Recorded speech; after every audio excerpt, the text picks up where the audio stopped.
If you're a science fiction movie fan, it's a safe bet that you enjoy the occasional cheesy movie, but perhaps you feel like you've seen all of them, you're looking for something new, something strange and esoteric to put into your teeth. My name is Christian Maltais. I have seen so far 1093 science fiction movies, so without further ado, here are my 7 favorite cheesy SF flicks.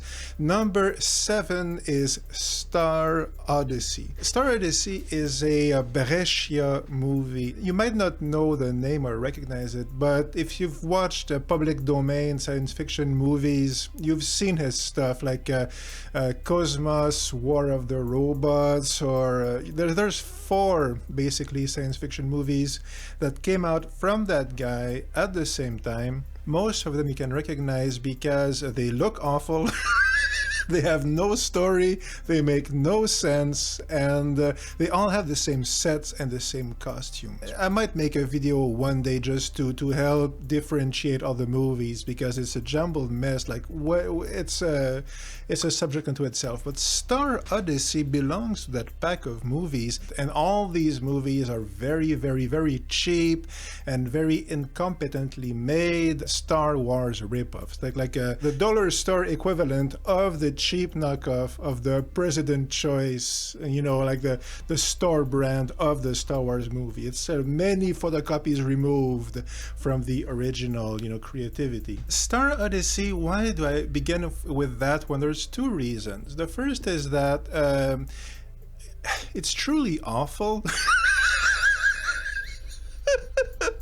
But this is the only one of the list where this is an actual movie where you can laugh at the movie. The whole Mystery Science Theater 3000 experience, which has become very popular. The whole idea now is whenever we watch anything that vaguely hints at cheesiness, we have to make fun of it with our friends. Even at the movie theaters now, it's very frequent that people will laugh at the movies.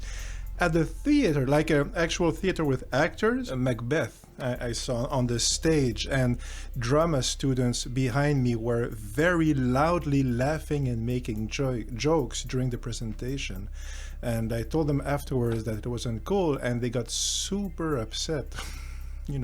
So there's a cultural phenomenon there, and usually I think it's gotten at the stage where it's depriving most of us from actually enjoying the works themselves. So the other movies on the list, I think the true way to enjoy them is to actually enjoy them as if we're 4-year-olds. Okay, but for Star Odyssey, which is, it looks like it was shot in a garbage, like dump. There's at least one sequence where it's either a scrapyard or a garbage dump, and the main R2-D2 type of character robot looks pretty much like garbage, and the main character, the kind of leading man, I think he has a mustache, and he's grotesquely unheroic. He's like a pantomime version of a hero, and it all looks terrible, it all sounds terrible, but it is very, very, very, very amusing. There are some aliens with some incompetent but interesting makeup, and the story somewhat vaguely makes sense. So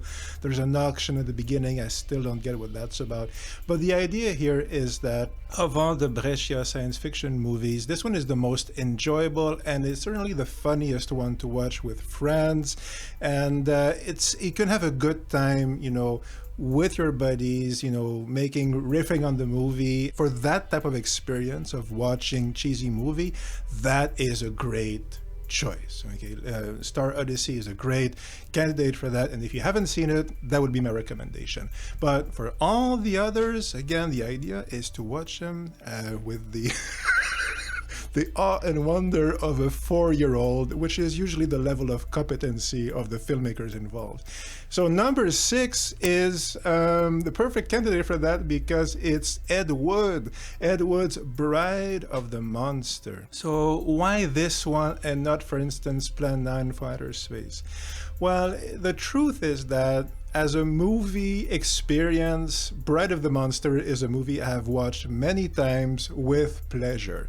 Whereas Plan 9, it's more, I like it for, because Bela Lugosi's turn in it. I mean, I like it because it's a cultural symbol or something, but it's a bit boring, Plan 9. There's too much stuck film. Why this one?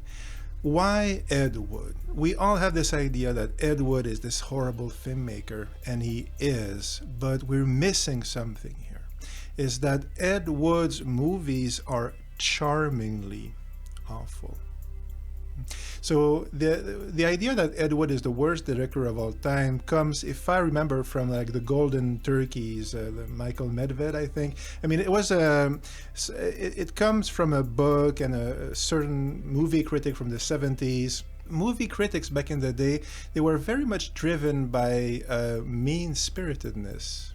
It was a big part of the shtick was being mean to filmmakers and contempt and all these things. So they would like things, but they would also tell you just how awful this or that movie was. And quite often, we might mention that later on, the movies they were, let us say, spitting on were actually like, stuff like Blade Runner or 2001. They hated those movies back in the day. So no one will suspect that Bride of the Monster is a 2001 level movie. It is a terrible movie, but there's still something about Ed Wood that is not as bad as people say it is. So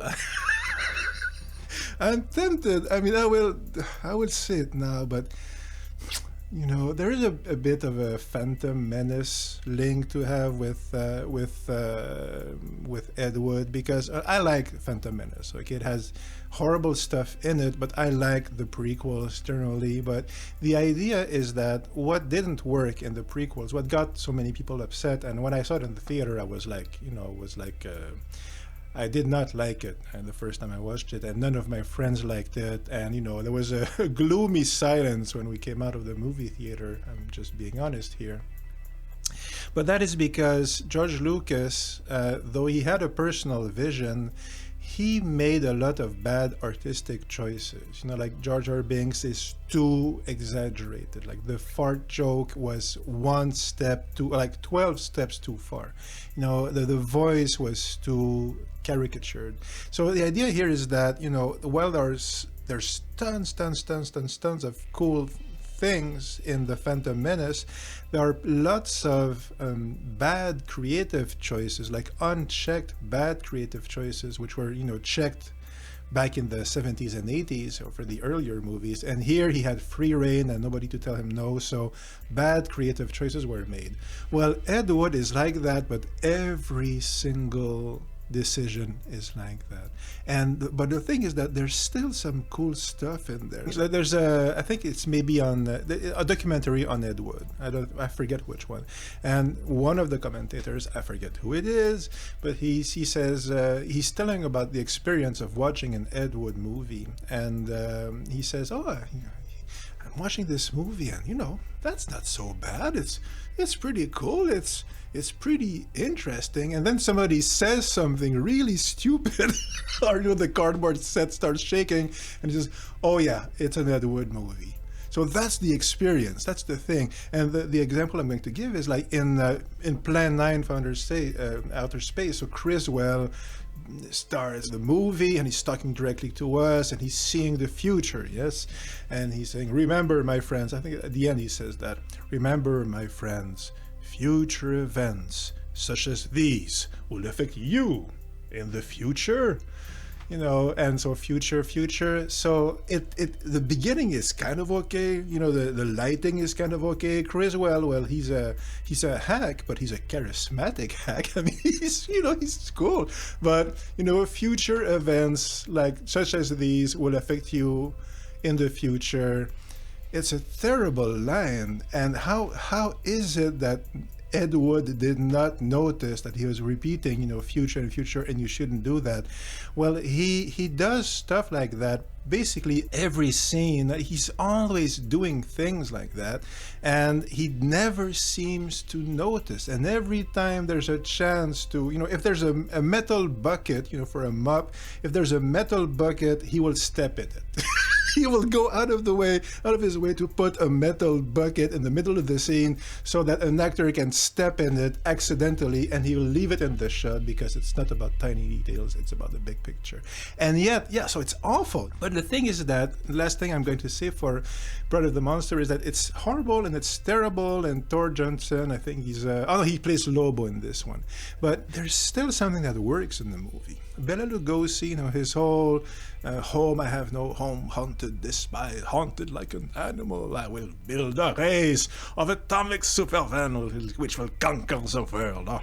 So that whole speech, it's super cheesy, super corny, but it's a great speech.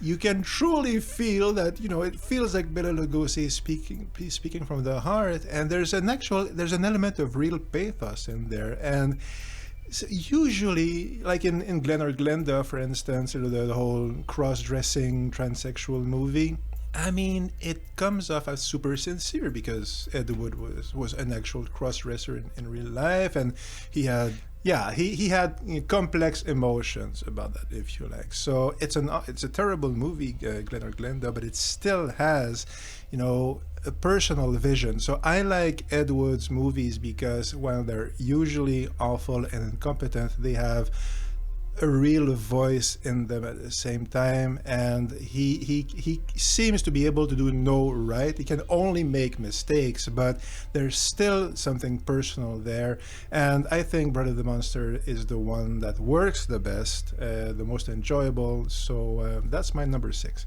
Number 5 is Laser Blast, directed by Michael Ray, but it's a Charles Band production, and it feels like a Charles Band movie. Charles Band movies, there were a lot of them in the 70s and especially in the 80s and 90s. Trancers, Doll Man, all these things. And usually you can recognize his distinct touch because they're very cheap, they're semi-tongue-in-cheek, but they're also hyper creative. I think the Stuart Gordon movies, the Lovecraft movies, that were also produced by Charles Band, like From Beyond. So there's an element of that here. And when I was like a teenager, I didn't like his movies so much, but now I find I enjoy them more and more. And Laser Blast is actually actually a great movie. It's certainly a cheesy movie. It's cheap. There's a lot of incompetent people involved. What's his name? Roddy McDowell, I think he plays in it like for one scene or 2 scenes or something like that, and cashing in a paycheck.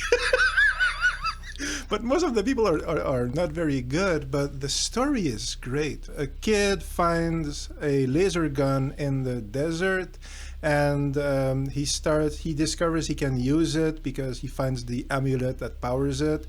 But every time he uses it, he becomes possessed by an evil alien creature. But at the same time, he's avenging himself because he's an awkward teenager, and he has a horrible experience, though he has a very nice girlfriend. So awkward teen is avenging himself against bullies and societies and crooked cops and what have you, with this laser gun which is possessing him and robbing him of his humanity. It's a pretty good story, and it's told really well. So yeah, it's cheap, and the special effects are very, very low budget.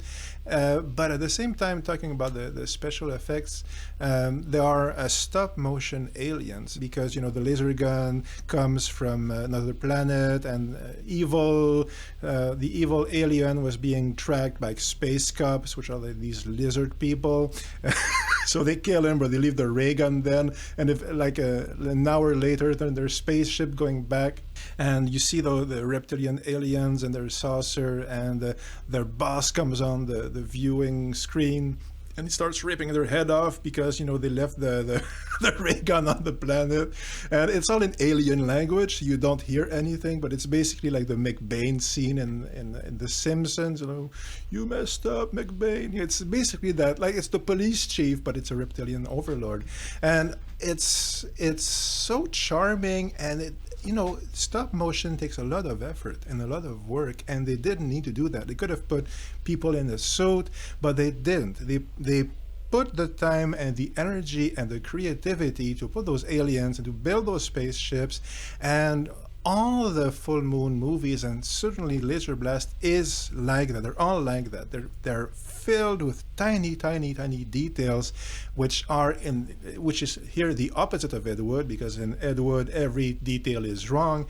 Well, here the show is cheap, and there's lots of things that look wrong, but all the tiny details are great and they add up. So yeah, the stop motion aliens are cheap, but they are, again, charmingly cheap, and they're full of character. There's so much cool stuff, and ultimately it works because emotionally it works. There's a whole kind of almost Dorian Gray quality to it, with the transformation of the character as becomes more and more, corrupted by the laser gun. So, and it's a great study of feeling awkward as a teenager. So there's a lot of stuff there, and at the same time it's just this cheap exploitation movie. So all these qualities put together makes number 5, Laser Blast, a great, great, great, great cheesy movie. Number 4 is Zardoz. So this is one of the best examples of why critics though you might say something, perhaps I am a critic, but why so many critics are so often dead wrong. I mean, they're astoundingly short-sighted, it seems to me. So because when Zardoz came out, everybody hated it, apparently, and it was on lists of the worst movies ever for a long time, and that's mostly because it stars Sean Connery. You probably heard of Zardoz. Sean Connery has this very, bad looking. The costume looks horrible. I mean, he looks like he's in a red diaper, and he's going around with guns and saying stuff like the penis is bad and guns are good. So yeah, it's very it's a strange piece of work, and the costume, Sean Connery's costume is terrible. Well, it's terrible, but still it works. And once you get past that, there's a reason why that costume is the way it is. I still think it looks interesting in the movie, and ultimately, let us not forget that the beginning of the movie, the first 5 or 10 minutes, is a giant floating head, very, like, it looks like a Greek tragedy mask, a stone head, floating in the air, which is Zardoz, which is the god, of these people in the future. And the soundtrack is the slow movement of Beethoven's Seventh Symphony, like the Largo, the very, very, very beautiful theme, so it's flying on this, desert landscape, and when it lands, it's speaking as this powerful god, and Sean Connery is the leader of the barbarian men. But we discover that there's this hyper civilized but at the same time decadent society, which is controlling the brutes through that the Zardoz god and whatever. And Sean Connery discovers those superior human beings. So and lots of things happen. There's social commentary, there's philosophical commentary, there's commentary about very astute commentary on belief and self-delusion.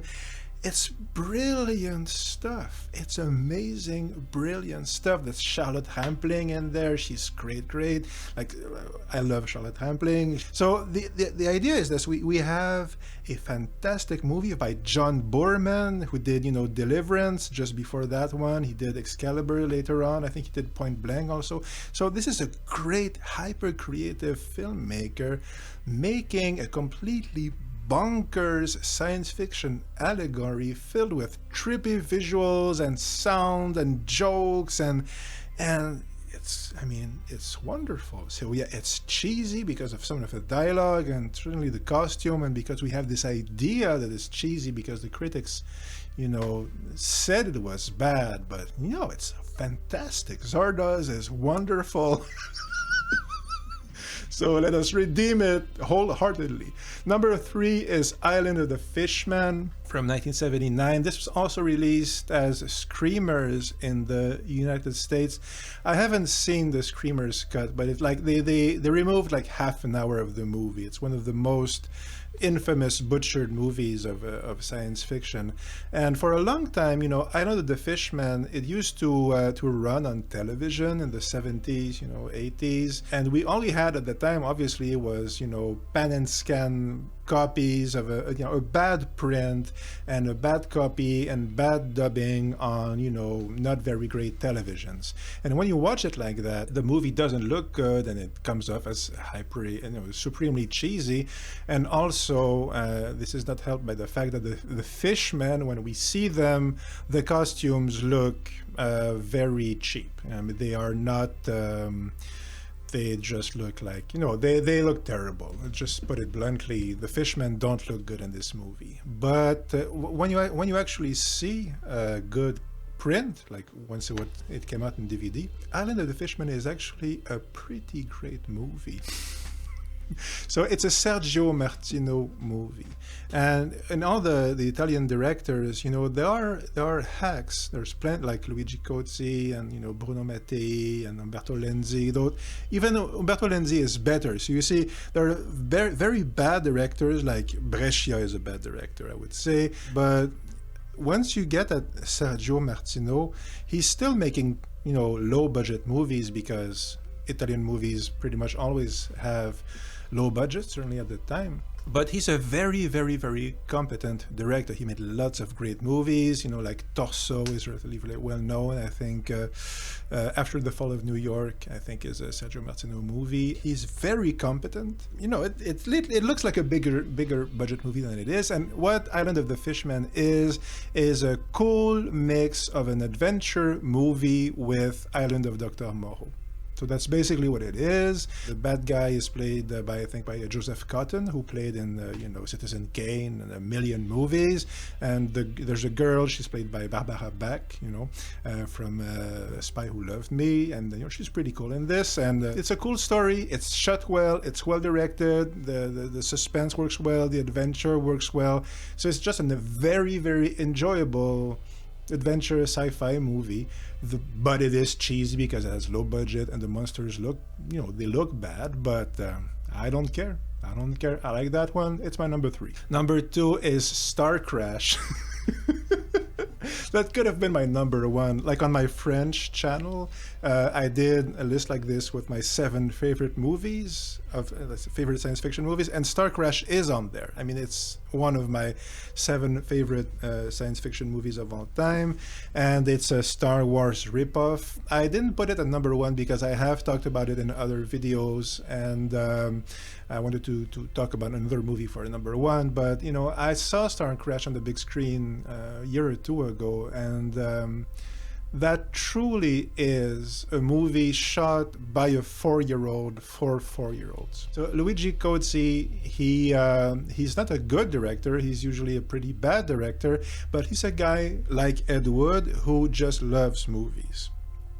And there's that feel, there's a bit of an Ed Wood feel in his movies, but again, like in Laser Blast, you have stop motion in this. You have the giant statue on the Amazon planet, and why did he put stop motion in his film? Because it's cool, you see.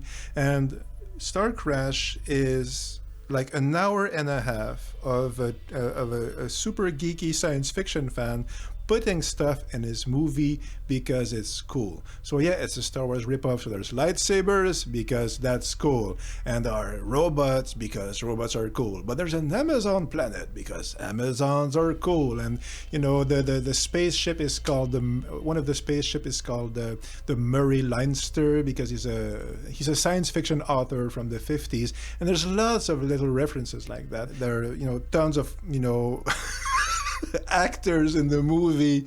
Every actor in here should be in a better movie. It's either because their careers are going up or going down. It's kind of like a Roger Corman movie in that sense. But you have Christopher Plummer. He plays the Emperor of the Galaxy. What is he doing in this? But he's not as good as in Sound of Music, perhaps. But it's Christopher Plummer. He's pretty, he's pretty cool. David Hasselhoff, he plays the Han Solo character. Obviously, the main character is played by Caroline Munro.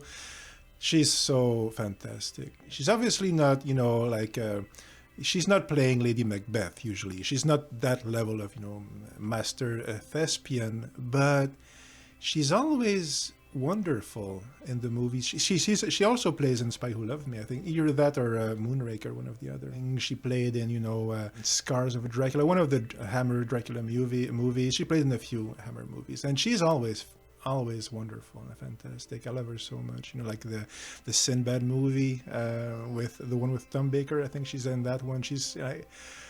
It's so wonderful. It's just so pleasurable, and she's great in it. And she's playing this type of Barbarella character, and she's again, she's cheesy but great. And the bad guy is played by Joe Spinell, and Joe Spinell, he might not look like it, but he was a fantastic actor. He's fat and with a mustache and kind of looks like Ron Jeremy, I have to say. But, he was in the Ninth Configuration, the William Peter Blatty movie. And everybody in that movie, all the actors were chosen because they were damn good actors, right? Like everybody in that was handpicked because it was a repertoire picture, and Joe Spinell was chosen to be part of that because he's a great actor.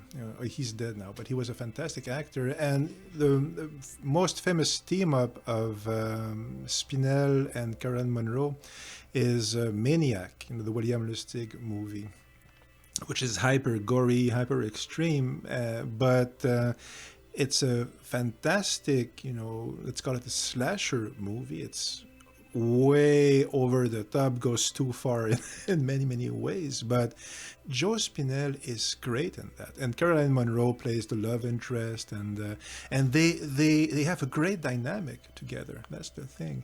So you might not think of it, but the two leads in there, Caroline Munro is she's a B-movie actress, but she has infinite layers of charm and the sense of wonder, and I never tire of looking at her and seeing her performance. And she's a perfect for a type of Barbarella character, like Stella Star, I think her name is. And Joe Spinell is an actual great actor, though he plays the Darth Vader type of guy, and he plays it hyper caricatured, over the top, but he's super enjoyable.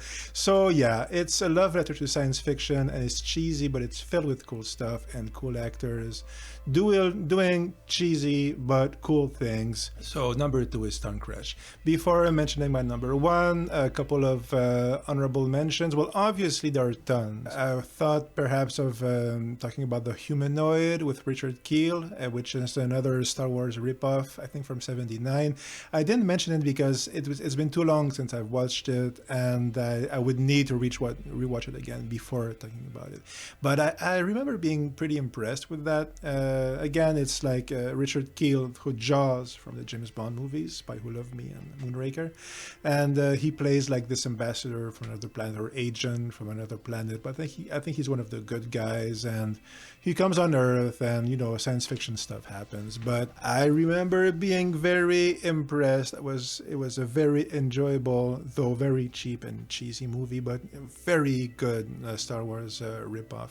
Robot Monster, obviously, though that is, sometimes movies are just a bit boring.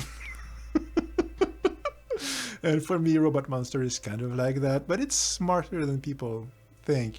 For instance, there's the infamous communicator, the space communicator, which it blows bubbles. So obviously that's awful. That's a terrible artistic decision. But lest we forget, the whole movie is a dream. Infamously, it was all a dream, and it's the dream of a child, and we see him blowing bubbles earlier. So while it's a terrible choice, it is still kind of smart. There are hints that we are watching, there's foreshadowing of the fact that it is a dream, so there was some thought put into it. So yeah, Robot Monster is it's enjoyable, but I think it's more deeply flawed than the other movies. Last official honorable mention is Godzilla versus Biolante, and this one is cheesy because it has a pretty good budget for a Godzilla movie. It's an '80s Godzilla movie, but the bad guy is a giant flower, and like the spirit of a girl possesses a giant mutant flower. And some people have trouble with that, but I loved it. I thought it was like super creative and very interesting, and I actually liked that one a lot. And I actually didn't put it on the list because I don't think it's cheesy. Actually, I think it's very bold and strange and almost Twilight Zone. I don't know, but I like that one. I'm in the camp that Godzilla vs. Biolante is pretty good. But number one of my cheesy movies is War God, and again, like Godzilla, it's a kaiju movie, but it's a Thai movie. It's a kaiju from Thailand.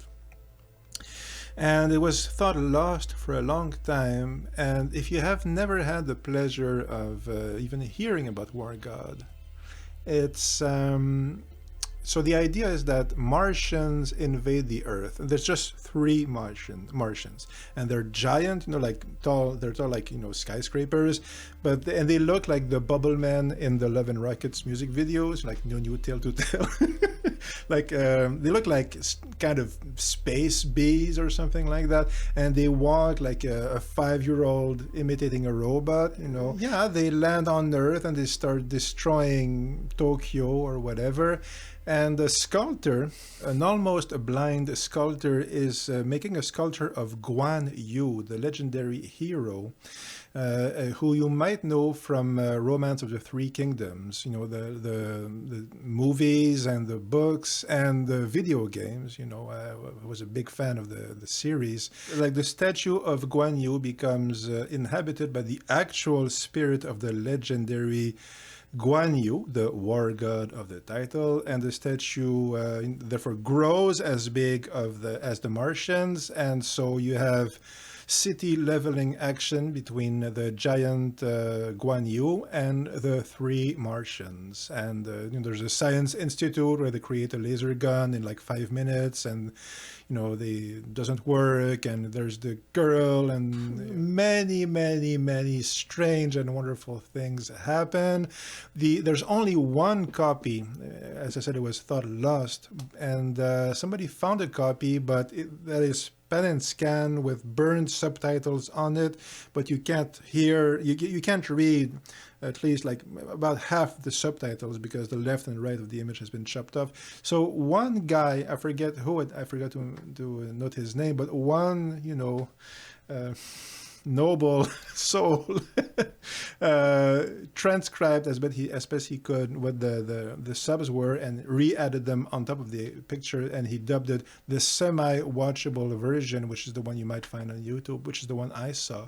And why is it my number one? Because this is the cheapest movie maybe I've seen, and it's completely, it's things happen in there that are beyond ludicrous. It's from another, like a very, very different culture than the one that gives us, Hollywood movies. The narrative is strange and it's like kind of like a Bollywood movie. Like the distance between what we're used to and this movie is kind of comparable to between Western movies and Bollywood movies. Like it's very from another planet almost, but it's a movie completely void of cynicism. And that is why I love it.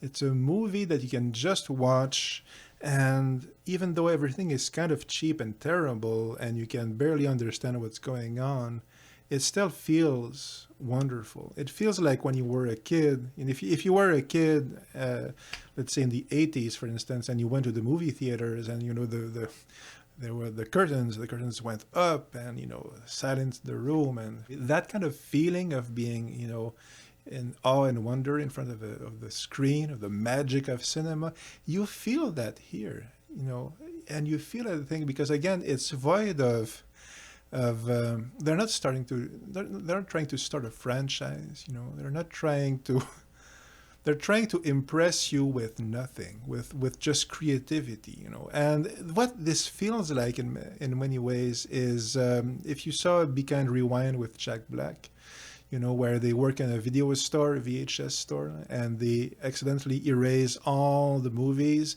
So when people rent the movies, they remake them themselves, like they remake RoboCop with a costume made of tinfoil, and the two guys play all the characters in RoboCop. When people tell them the movie looks different, they say, "Oh, this is for the Swedish market. It's the Swedish version." And what happens in Be Kind Rewind is that people start to enjoy those movies more. They start to prefer the Swedish version of RoboCop to the real version. The home version is just the love of movies and the love of creativity and the love of storytelling and just putting stuff out there. And again, it's the 4-year-old energy, just playing and loving life, And that's what War God is. It's just this pure experience of being 4 years old and not being able to do anything well, but not caring. Doesn't even cross your mind. You'll just tell your story. And it's truly an experience of wonder.